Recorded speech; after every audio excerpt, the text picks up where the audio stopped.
انمول عرف پنکی زہر بیچنے والی خاتون ہے۔ منشیات والے معاملے میں کئی نام ہیں، ابھی نہیں لوں گا۔ شرجیلی نام احمد کی میڈیا سے گفتگو، کہا منشیات کے پورے نیٹ ورک کو نیست و نابود کرنا حکومت کی ذمہ داری ہے۔ منشیات کے عادی لوگ پورے معاشرے کے لیے چیلنج ہے۔ منشیات فروشوں کو کیفر کردار تک پہنچائیں گے۔ گلیمرائز نہ کریں۔ کسی کا بچہ منشیات استعمال سے مرتا ہے تو وہ کسی کو یہ نہیں بتائے گا کہ منشیات سے اس کا بچہ مرا ہے۔ منشیات ہر ملک کا مسئلہ ہے، پاکستان میں اس کو سنجیدہ نہیں لیا گیا۔ آئس، ہیروئن اور کوکین انتہائی خطرناک منشیات ہے، خاتمے کے لیے مل کر جدوجہد کرنا ہوگی۔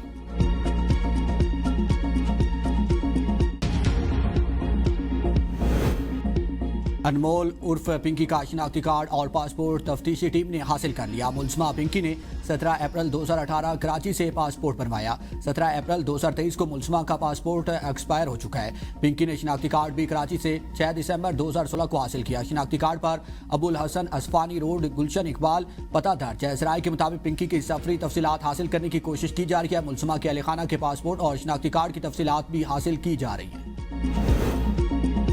وزیر دفاع خواجہ آصف نے ڈرگ ڈیلر انمول پنکی کو پاکستانی ایپسٹین فائلز قرار دے دیا۔ ایکس پر پوسٹ میں لکھا کہ پنکی ایپسٹین فائلز کا پاکستانی ورژن ہے۔ خواجہ آصف کا ایپسٹین فائلز کی طرف اشارہ اس بنیاد پر دکھائی دیتا ہے کہ انمول پنکی کے گاہکوں میں بھی بڑے بڑے نام شامل ہیں۔ انکشاف کیا گیا ہے کہ پنکی کے گاہکوں کی فہرست میں 30 کے قریب سیاستدانوں کے نام بھی شامل ہیں۔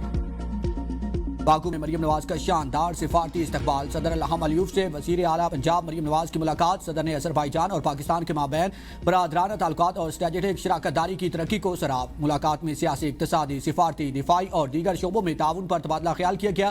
مریم نواز نے صدر الہام علیوف کو نواز شریف اور شہباز شریف کا سلام پہنچایا۔ صدر الہام علیوف نے سلام کا شکریہ ادا کیا اور درخواست کی کہ ان کا سلام بھی وزیر اعظم پاکستان اور نواز شریف تک پہنچا دیا جائے۔ حالیہ ایران امریکہ کشیدگی کے بعد بحالی امن کے لیے پاکستان کی ذمہ دارانہ اور ثالثی کردار کی تعریف مریم نواز نے کہا کہ آذربائیجان کا دارالحکومت باکو ثقافت اور جدید اربن پلاننگ کا حسین امتزاج ہے۔ خوبصورتی نے گہرا اثر چھوڑا۔ پاکستان مسلم امہ کی واحد مسلم ایٹمی قوت ہونے کے ناطے عالمی نقشے پر غیر معمولی اہمیت کا حامل ہے۔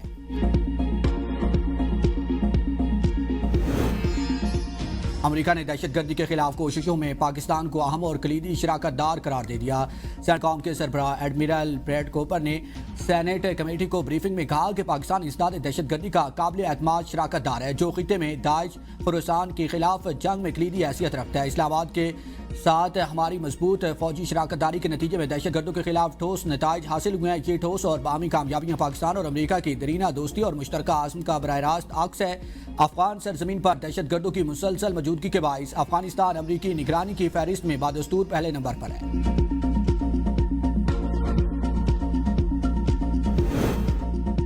پاکستان عالمی سطح پر ایک اہم ملک، تسلیم شدہ ایٹمی طاقت اور تاریخی کا ان منٹ حصہ ہے۔ ذمہ دار ایٹمی ریاستیں وجود مٹانے کی نہیں، اسٹریٹجک بردباری کی زبان استعمال کرتی ہیں۔ بھارتی آرمی چیف کے اشتعال انگیز انٹرویو پر ترجمان افواج پاکستان کا رد عمل، کہا کہ ایٹمی ہمسایہ ملک کو مٹانے کی دھمکی ذہنی دیوالیہ پن اور جنگی جنون ہے۔ بھارت خطے میں دہشت گردی کا سرپرست اور ماورائے سرحد ٹارگٹ کلر کا مرتکب ہے۔ بھارتی قیادت جنوبی ایشیا کو ایسی جنگ کی طرف نہ دھکیلے جس کے نتائج پورے خطے کو تباہ کر دیں۔ بھارت پاکستان کی اہمیت کو تسلیم کرے اور پرامن بقائے باہمی کے ساتھ رہنا سیکھے۔ بھارتی قیادت 8 دہائیوں بعد بھی پاکستان کے وجود کو تسلیم نہ کر سکی۔ ہندوتوا ذہنیت خطے کو بارہا جنگوں اور بحرانوں کی طرف دھکیلتی رہی۔ بھارت کو پاکستان کے ساتھ پرامن بقائے باہمی کا راستہ اختیار کرنا ہوگا۔ پاکستان کو نشانہ بنانے کی کوشش خطے سے باہر تک سنگین نتائج لا سکتی ہے۔ مار کے حق کے دوران بھارتی عزائم اور کمزوریاں بے نقاب ہوئیں۔ دلی کا جارحانہ رویہ پاکستان کو نقصان پہنچانے میں ناکامی کا اظہار ہے۔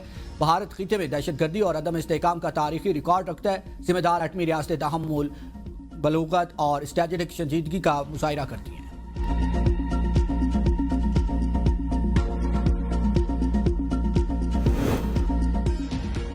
افغان لڑکیوں کی 6ٹھی کلاس تک تعلیم کی پابندی کے 5 سال مکمل۔ طالبان رجیم افغان نے معاشرے کو سخت دباؤ کا شکار کر دیا۔ عالمی جریدے یورپین ٹائمز کے مطابق طالبان کا طرز حکمرانی علاقائی استحکام، شدت پسندی اور افغان آبادی کی نقل مکانی کا باعث بن سکتا ہے۔ طالبان کا نظام حکومت معاشرے کی کڑی نگرانی اور بنیادی آزادیوں پر سخت پابندی پر مبنی ہے۔ خواتین نقل و حرکت، روزگار اور علاج سے مکمل محروم ہیں۔ خواتین محرم کے بغیر علاج کی سہولیات بھی حاصل نہیں کر سکتی۔ خواتین محرم کے بغیر اقوام متحدہ کے امدادی سینٹر میں بھی داخل نہیں ہو سکتی۔ بیوی شوہر کا گھر بغیر اجازت چھوڑنے پر سخت سزا کی حقدار قرار۔ طالبان قانون کے مطابق مخصوص فرقے کے علاوہ تمام مسالک کا کافر قرار دیے گئے۔ طالبان لیڈرز کے بارے میں تنقید قابل سزا جرم تصور کی جاتی ہے۔ جرم ثابت ہونے پر مذہبی علماء کو صرف تنبیہ، عام عوام کے لیے سخت سزا کا قانون لاگو ہے۔ کراچی کے لانڈی ایکسپورٹ پروسیسنگ زون کی لنڈا فیکٹری میں آگ بھڑک اٹھی۔ ریسکیو 1122 اور فائر بریگیڈ کی گاڑیاں آگ بجھانے میں مصروف ہیں۔ اسلام آباد سے جعلی اغوا کا ڈرامہ بے نقاب شہری کو اغوا کر کے کچے میں پہنچانے کا معاملہ حال۔ ملزم نور الدین نے اپنے دوستوں کی مدد سے خود ہی جعلی اغوا کی ویڈیو بنائی اور سوشل میڈیا پر وائرل کر دی۔ اس کا مقصد لوگوں سے فراڈ کر کے حاصل کی گئی بھاری رقم واپس نہ کرنا اور مخالفین پر جھوٹے مقدمات درج کرانا تھا۔ پولیس نے ملزم اور اس کے دو ساتھیوں کو رحیم یار خان سے گرفتار کر لیا۔ مقدمہ تھانہ آبپارہ میں 1 مئی کو سیف الدین کی مدعیت میں درج ہوا تھا۔ یعقوب آباد کے علاقے ٹھل میں پسند کی شادی کرنے والی سدرا کے والد محمد رفیق نے ویڈیو بیان میں کہا ہے کہ میری بیٹی کی عمر 14 سال ہے۔ شادی سندھ میرج ایکٹ کی خلاف ورزی ہے۔ ملزم نے میری 14 سالہ سدرا اور 4 سالہ اقصیٰ کو اغوا کیا ہے۔ مقدمہ درج ہونے کے باوجود میری بیٹیاں بازیاب نہیں ہو سکیں۔ اغوا کاروں نے قانون کی گرفت سے بچنے کے لیے اپنے گھر خود جلائے۔ راولپنڈی میں معمولی تلخ کلامی پر جھگڑے معمول۔ قانون کی غیر مساوی عملداری سے بااثر افراد کے حوصلے بلند ہو گئے۔ چکلالہ ستری میں دودھ کے معیار اور قیمت پر جھگڑا ہو گیا۔ نوجوان کی دکان میں گھس کر گالم گلوچ اور ہنگامہ آرائی۔ ABN نیوز کی موصول ویڈیو میں نوجوان کو دکاندار پر تشدد کرتے دیکھا جا سکتا ہے۔ بڑھتے واقعات شہریوں کے لیے خطرے کی گھنٹی ہیں۔